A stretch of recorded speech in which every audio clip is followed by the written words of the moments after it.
રાજા રાણી પોતાની નગરી તરફ પાછા ફર્યા. રસ્તામાં બંનેનું નગર આવ્યું. હવે દશા પલટાઈ ગઈ હતી. બહેને ઘણા વહાલથી ભાઈને આગ્રહ કરીને રોક્યા. અને સુહાગણ સ્ત્રીઓ બધી જ વ્રત કરતી, એમાંય દશામાનું વ્રત તો સર્વ સ્ત્રીઓ કરતી. પ્રજા સુખી હોવાથી રાજનો ખજાનો પણ છલકાઈ જતો. અઢળક આવક હતી.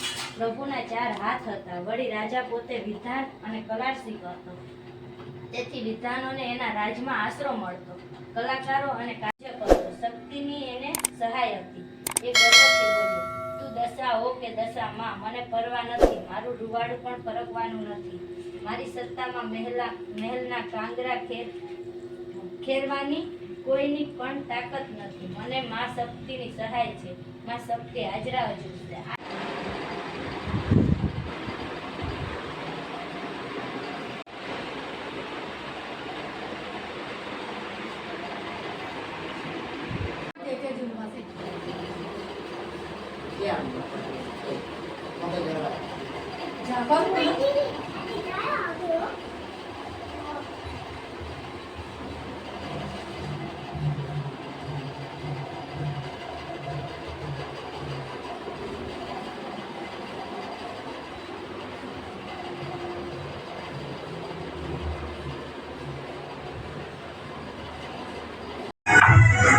Ay, sorry mucho. Udah hambre. Bagus.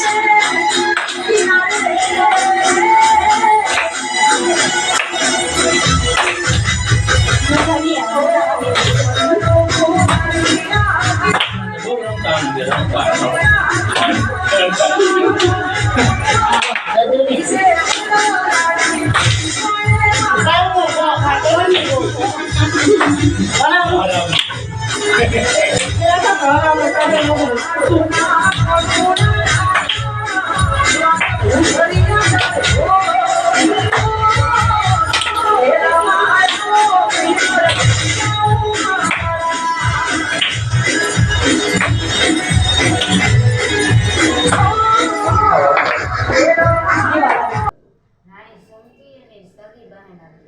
રાજાના ઘણા સુધી ખાતરી હતી કે બેન તો પોતાને જરૂર આવકારો આપશે. પોતાના બેન પાછળ નગરમાં આવી. રાજા રાણી બંને સમજી ગયા કે દશામાનો કોપ છે, તેથી સૈનિકોને ચેપડું કુંવરનું માથું લાગે છે. બીજાનો લાત મુકા થાય છે, પણ બોલી શકતો નથી. સૈનિકો એના માર ચાલીને નગરના રાજા ચંદ્રભાન પાસે લઈ જાય. વાત જાણતા ચંદ્રભાન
ભક્તિ તારે ન થાવું હાલ ને